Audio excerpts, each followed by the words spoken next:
ඔව් එහෙමනම් හැමෝටම බොන්ජෝර්නෝ ආයිබෝන් කියලා පිළිගන්නවා ජනාවි ට්‍රැවල්ස් අතින්. ඇත්තටම අදත් මම රැඳී සිටින්නේ ඊටමත් ලෝක ප්‍රසිද්ධ කාමියන් විකුණන කාමියන් කියන්නේ ට්‍රක් රථ විකුණන පාකින් එකක ඔයාලට පෙන්නනම් මේ රූපරාම වලින් ඇත්තටම ඊටමත් සුන්දර දසුණක් ඊටමත් පැහැබර කාලගුණයක් තමයි අද තියෙන්නේ. පැහැබර කාලගුණයක් තිබුණාට ඉතාමත් සීතල දවසක් මෙම රූපරාම වලින් පෙන්නනම් මෙම පාකින් එකේ තියෙන වාහන තොගේ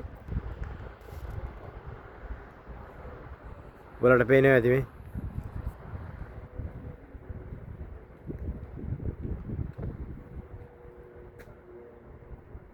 ඇත්තට මේවට ආස කරන මම දන්නවා ගොඩාක්ම අපේ ලංකාවේ ඒ වගේම ලෝක වටේ ජීවත් වෙන අපේ ශ්‍රී ලාංකිකයන්ට දැන ගැනීම අවබෝධය සඳහා තමයි මම මේ රූපරාම ගේන්නේ ඔයගොල්ලන්ට.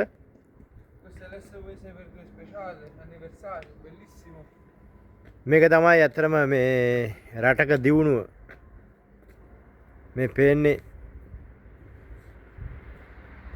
මේ නෙදර්ලන්තේ තමයි මේ පාකින් එක තියෙන්නේ. උතුරු නෙදර්ලන්තේ මේකේ තියෙන හැම කාමියන් වර්ගයක්ම තියෙනවා. පොඩි ලොකු හැම දෙයක්ම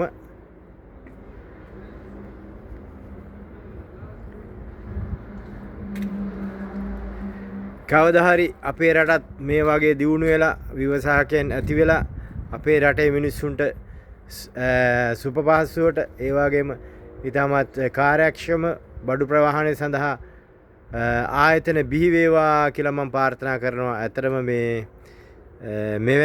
මේවැනි දේවල් තමයි ඇති වෙන්න ඕනේ අපේ රටේත්. අපි ඉස්සරහට බලාපොරොත්තු වෙමු මේ අපේ රජයෙන් මේ වෙන විට ඔවුන් කරගෙන යන මේ වැඩපිළිවෙලේ සාර්ථක වෙලා මේ වගේ විවසාකයන් බිහි වේවා කියලා මම ප්‍රාර්ථනා කරනවා. ජනාවි ට්‍රැවල්ස් ඉතින් නැවතත් මෙවැනි වීඩියෝ එකකින් හමු වෙමු. ඔයගොල්ලන්ට මේ වීඩියෝ කරුවේ ඔයගොල්ලන්ගේ සතුට දැන ගැනීම සඳහා. එහෙනම් ගිල එනම් හැමෝටම ජය වේවා.